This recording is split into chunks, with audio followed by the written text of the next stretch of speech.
तीच ती भेंडीची सुकी भाजी खाऊन जर कंटाळा आला असाल तर मसाला भेंडीची ही रेसिपी एकदा नक्की ट्राय करा। तर मंडळी, मी काय केलेलं आहे ना, भेंडी छान धुवून घेतली, त्यानंतर तिला पुसून स्वच्छ पुसून आणि व्हिडिओत दाखवल्याप्रमाणे छान कट करून घेतली। भेंडी कट करताना आहे ना, एका भेंडीचे मी 2 तुकडे घेतलेले आहे। इथे मीडियम साईजची भेंडी होती, म्हणजे जास्त मोठीही नव्हती आणि जास्त छोटीही नव्हती। भेंडी छान कट करून तिला मध्येही एक आहे ना कट दिलेला आहे। अशाच प्रकारे सर्व भेंडी मी आहे ना कट करून घेतली। त्यानंतर यामध्ये ॲड केलं हळद, लाल तिखट, थोडीशी धना पावडर आणि 1 चम्मच आहे ना बेसन ॲड करून छान हे सर्व आहे ना भेंडीमध्ये मिक्स करून घेतलं।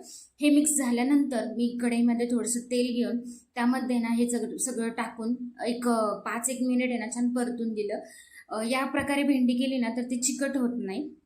तर छान परतून घेतल्यानंतर याने सगळं काढून सेम कढईमध्ये ना आपण ॲड करणार आहोत तेल।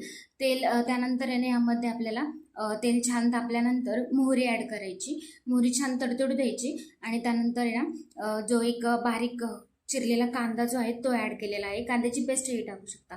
कांदा छान लालसर होईपर्यंत आपल्याला भाजून घ्यायचा आहे। तोपर्यंत इकडे एका टोमॅटोची ना पेस्ट करून घ्यायची। तीही कांदा परतल्यानंतर त्यामध्ये मिक्स करायची आणि तेल सुटेपर्यंत छान परतून घ्यायची। ही पेस्ट जी परतून झाल्यानंतर छान आपल्याला त्यामध्ये घरातले बेसिक मसाले ॲड केले। त्यामध्ये हळद, लाल तिखट, धना पावडर, कांदा लसूण मसाला, त्यानंतर गरम मसाला, हे सगळे मसाले ॲड करून आहे ना परतून घेतलं 1-2 मिनिट आणि लास्टला आहे ना मीठही ॲड केलं। त्यानंतर हे सगळं परतून झाल्यानंतर गॅसची फ्लेम लो ठेवली आणि त्यामध्ये ना 3 चम्मच आहे ना मी इथे दही ॲड करून घेतलं। दही ॲड करताना फ्लेम कमी ठेवायची, नाही तर दही फाटतं आपलं।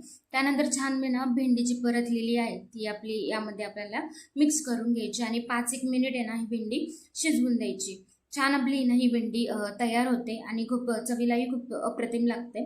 एकदा नक्की ट्राय करा ही रेसिपी। आणि जर व्हिडिओ आवडला असेल तर नक्की लाईक करा आणि आपल्या चॅनलला सबस्क्राईब करायला विसरू नका। चला बाय।